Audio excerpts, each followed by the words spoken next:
Where did we leave off? Oh yeah. The party had just killed 15 bandits and ran into their base to face their leader, Al Stickler.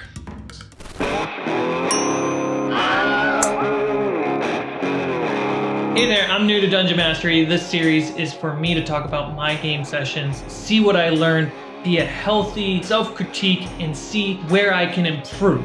Also, I want to talk about my homebrew stuff and ways to put creative storytelling into my DMing. I'm either stealing or modding for my own games. Also, by the way, we play D&D weekly on Twitch and re-upload them here on YouTube, and I try to release this series regularly. So please consider subscribing, pushing that like button if you feel like you want to keep up with this channel, keep up with the good ideas or the bad ideas, keep up with the story as well. And of course, we have an active Discord linked below if you want a place to talk about fables, tabletop RPGs, or even play D&D with people over Discord. We have a great community going on. So, Al Stickler is facing the party at a massive disadvantage. There's a giant elk in the bar, for example. He has a person tied up. They corner him, question him.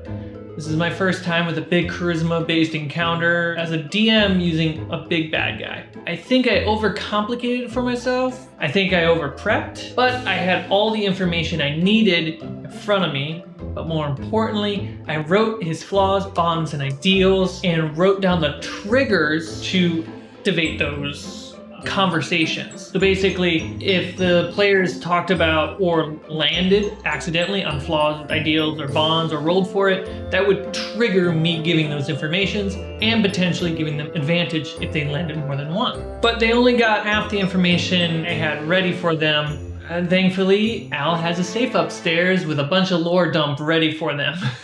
They take the bag off Al's tied up person. It's Toby, the innkeeper, the one fucking person that the players have enjoyed their company with. She was on her way to the miners' exchange when the bandits caught her.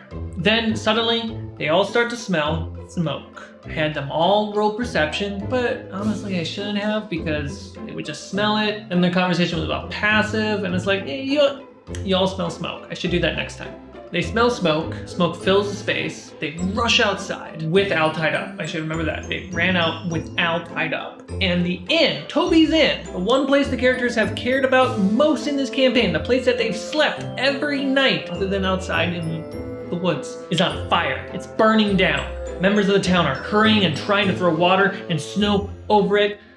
People are screaming, sun's setting, so it's just red. Everything is just burning red.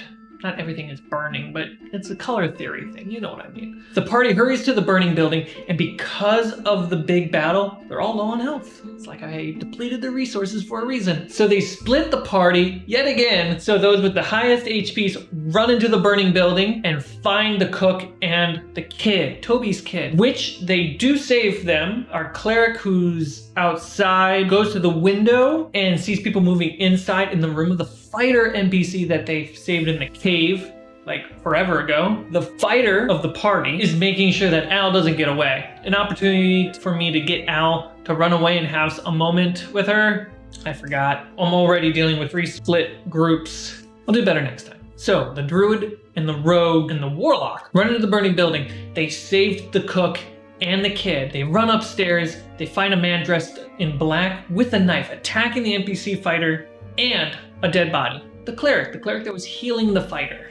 Throwaway NPC that I apparently didn't need. They try to fight this assassin, but the assassin runs through the window, escapes, and that's that. The druid then turned into a giant dodo thing and got everyone out. They questioned Al. The mayor showed up and was no help at all. And eventually, after some success and failure to getting information out of Al, the fighter cut his head off and licked the blood off of her sword. That's my fighter. The party then ran back to the sleeping giant, Al's pub, and opened the safe. They found 8 letters, just lore dumping. But I had some fun with it. A lot of it's written Elvish. A lot of it's written Dwarvish. Dwarvish? Elven and Dwarven.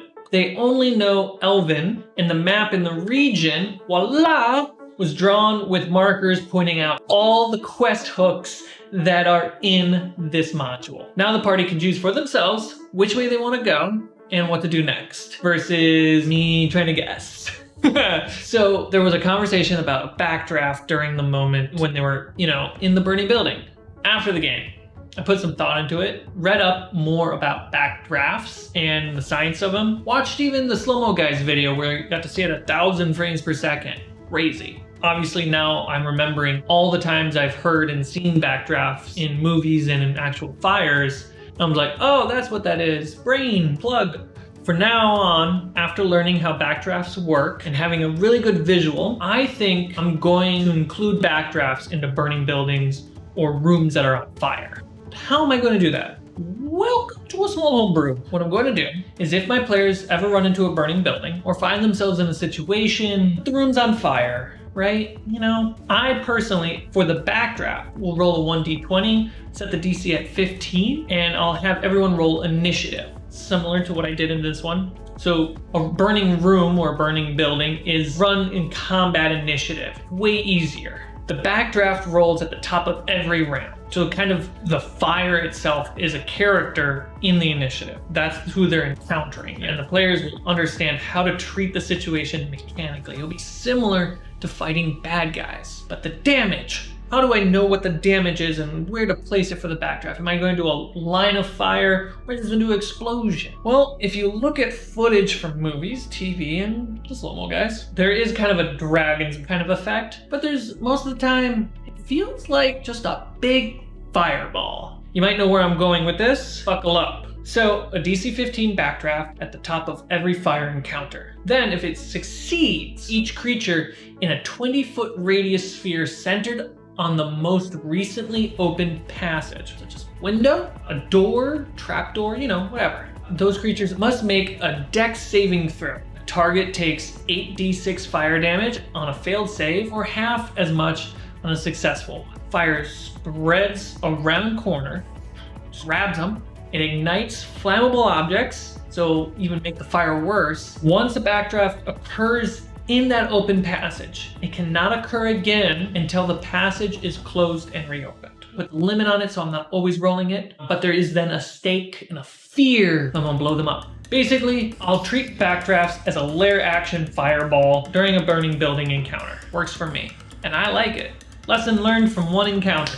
All right, I need to get back to work. I can't wait for session 6, but I do have something super interesting for next time. I got 5 torches deep. I found some brilliant mechanics in that system. It's another tabletop RPG. I'm gonna try to integrate that into my game. Supposedly it's not gonna be too broken, so we'll see how that goes. Till then, stay safe, say hi to your neighbor, and don't forget, use your THAC0.